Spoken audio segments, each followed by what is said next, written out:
Me and the guys, we've been designing products for a long time.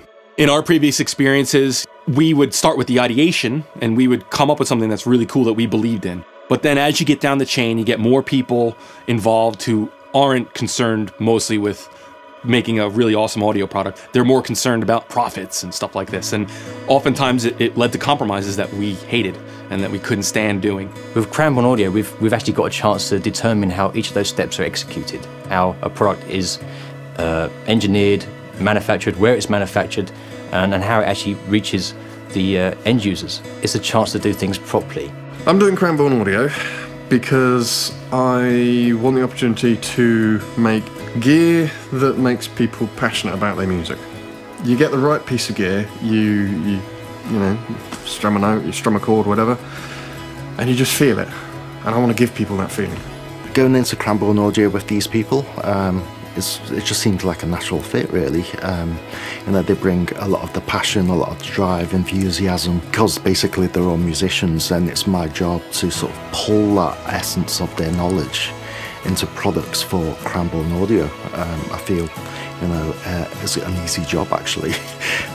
In London, there's an amazing sense of art and creativity and entrepreneurship. You know, thanks to the kind of startup culture and the do-it-yourself culture of London, I think that's the reason why we've really felt we can branch out and do this and make this happen. I think Cranbourne Audio is influenced by the surrounding team.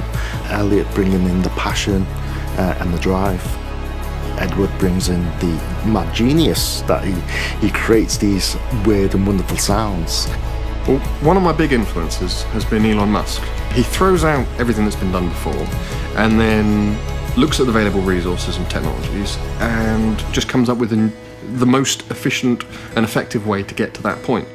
Whatever's been done before is irrelevant, it's just what's the best way to do it now. Modern approach to vintage sound, that means hardware to me.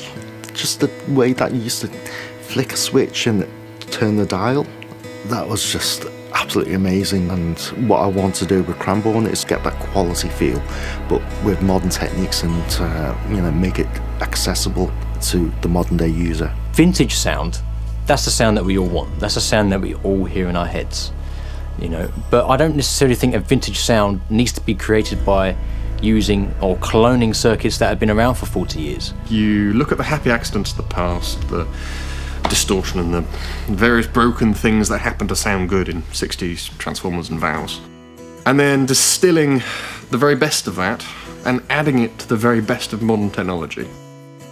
Maintain all the good performance, but add the tone. We've known each other for a long time. We worked together on a lot of products for different companies. You know, now it's really us and our creative vibe and spirit and our team spirit. We have good fun doing this, but we're also super productive and we work really hard and we really care about what we're doing. It's that difference between, you know, gear that turns sound into music, you know, that has tone, and gear that doesn't.